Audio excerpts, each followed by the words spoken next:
জয় গুরু বন্দে পুরুষোত্তমম। পরম দয়াল শ্রী শ্রী ঠাকুরের DP hours আজ পূজনীয় অবিন্দা এবং পরম পূজ্যপাদ শ্রী শ্রী আচার্যদেব এই বিষয়ে খুব জোর দিয়েছেন। এর কারণ কি বা এর ডিপি আওয়ার্স কি? ডিপি আওয়ার্স হচ্ছে দীক্ষাপত্যের কাজ, অর্থাৎ যে মানুষগুলো আজ হারিয়ে গেছে, অনেক দিন আগে শ্রী শ্রী ঠাকুরের সদ্দীক্ষা গ্রহণ করেছে, কিন্তু ইষ্টভীতি কোথায় দেবে, কি করে করতে হয় এইসব জানে না, দীক্ষা নিয়ে নিয়েছে। কিন্তু শ্রী শ্রী ঠাকুর বলছেন, পাড়া প্রতিবেশী যদি না বাঁচে তাহলে তুমি কি করে বাঁচবে? তাই তাদেরকে বাঁচাবার জন্য, তাদের বাঁচাবার জন্য শ্রী শ্রী ঠাকুর এই রীতি করেছেন। পরম পূজ্যপাদ শ্রী শ্রী আচার্যদেব তার জন্য এই ডিপি আওয়ার্সের উপর জোর দিয়েছেন।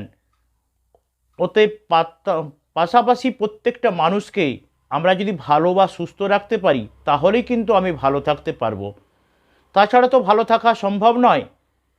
এই দীক্ষাপত্যের কাজের মধ্যে একটা পাঠ হচ্ছে ইষ্টভীতি।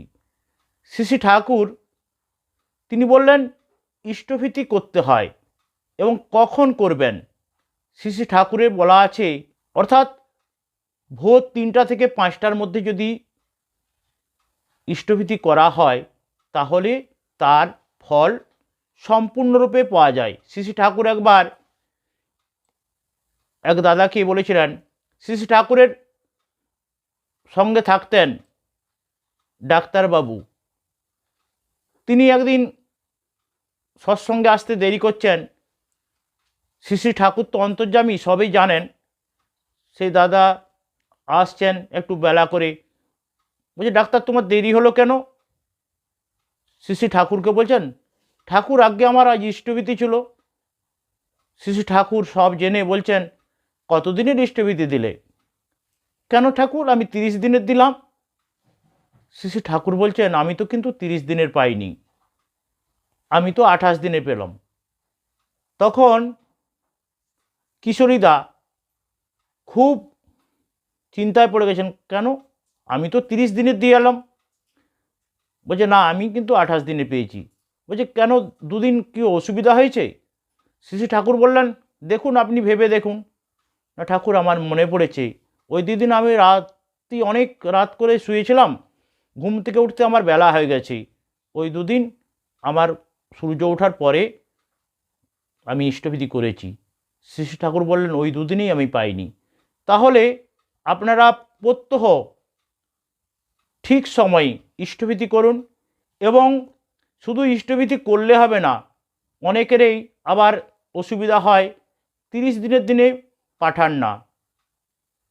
এখন উপযোজনা কেন্দ্র আচার্যদেব করেছেন, প্রত্যেকটা উপযোজনা কেন্দ্রে কিন্তু ঠিক সময়ে অর্থাৎ 30 দিনের দিনে পৌঁছাতে হবে।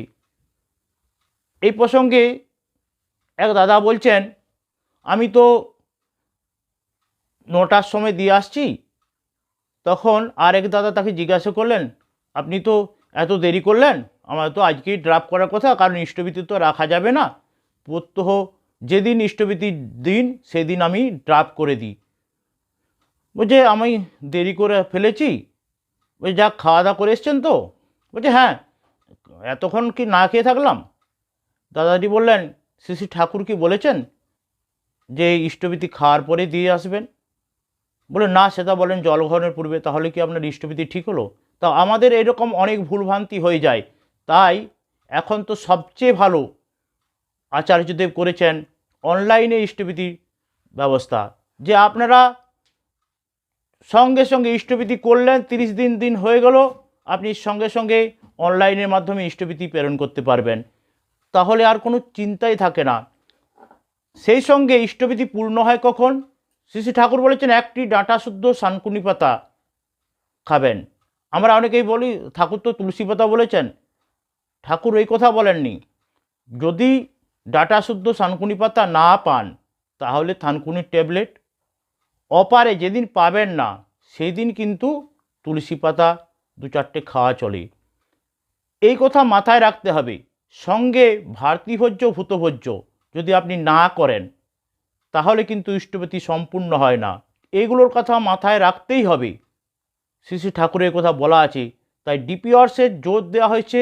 মানুষগুলো এই করোনার যেমন একটা কত বড় ভয়াবহ রূপ নিয়েছিল, শ্রী শ্রী ঠাকুর রক্ষা করার জন্য আচার্যদেব চাইছেন আমাদের প্রত্যেককে রক্ষা করতে। ঠাকুর চাইছেন না একটা মানুষও যেন আমার হাতছাড়া হয়, সবাই যেন ভালো থাকি। তাই এই ডিপিওয়ার্স হচ্ছে এই কাজ। সকলকে জয় গুরু, বন্দে পুরুষোত্তমম।